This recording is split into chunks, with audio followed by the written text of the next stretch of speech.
So this one can be wall mounted. You've got the securing hole there. Drain off there for maybe flushing the system or flushing any sludge at the bottom. You come to the top. Got an automatic air vent at the top. Notice the isolation valves. There it looks like it's got a check valve on as well, so you can take it out. Bigger ones might have a NTC pocket in. They might even have some form of filter at the bottom. So this is a low loss header for increasing flow rates. So low loss headers can change depending on the flow rate and the system. So inside a low loss header you could get baffles as well. Here is for the boiler side, boiler flow, boiler return, and here is for the system. So internally it's designed that way.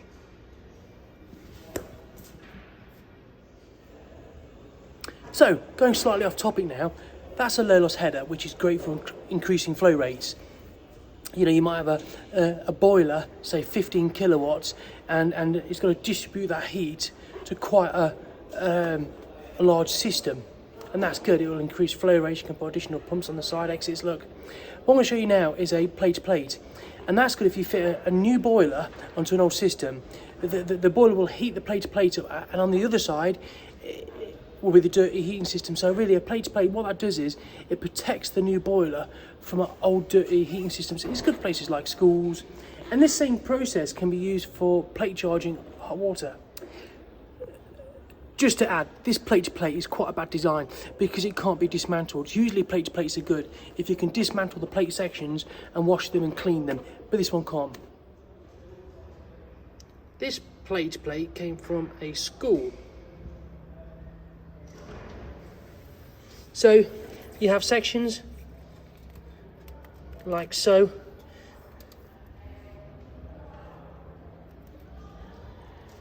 And if I open it up,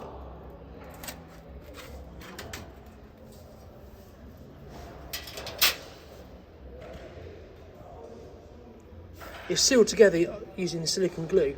So this is good for separating systems, protecting a system from getting dirty.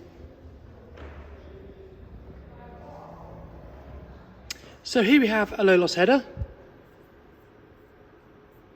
And a low loss header is good for hydraulic separation. So here we could have a boiler, here's the flow, here's the return, and you have a pump here.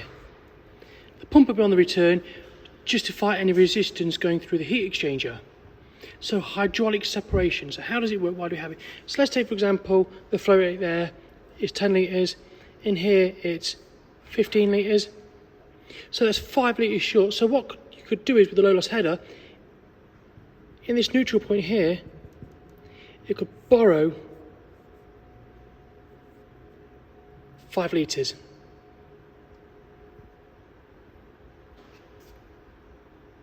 What else you could do is have a form of plate separation.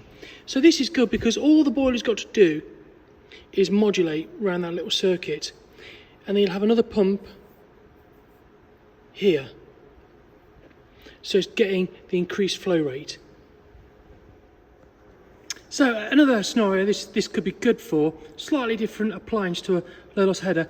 Let's take, for example, if this is a school and it's got some cast iron column radiators, and the radiators are like this, they're full of sludge, and you've got a brand new boiler, you could fit a plate charger. So you could fit a plate separation charger here. So the boiler will modulate nicely and efficiently, and it'll heat the system up through separation. So the boiler will always remain clean and efficient, and the magnetite in the system won't contaminate it. So we're going to do an example now. We're going to have a 44 kilowatt system boiler, 7 degree flow, 50 return. The Pacific heat for water is 4.187, so that's how much energy is needed to take it 1 degree up. So the delta T is 20, the difference between the flow and return. To work out meters a second, 3600 divided by 1000.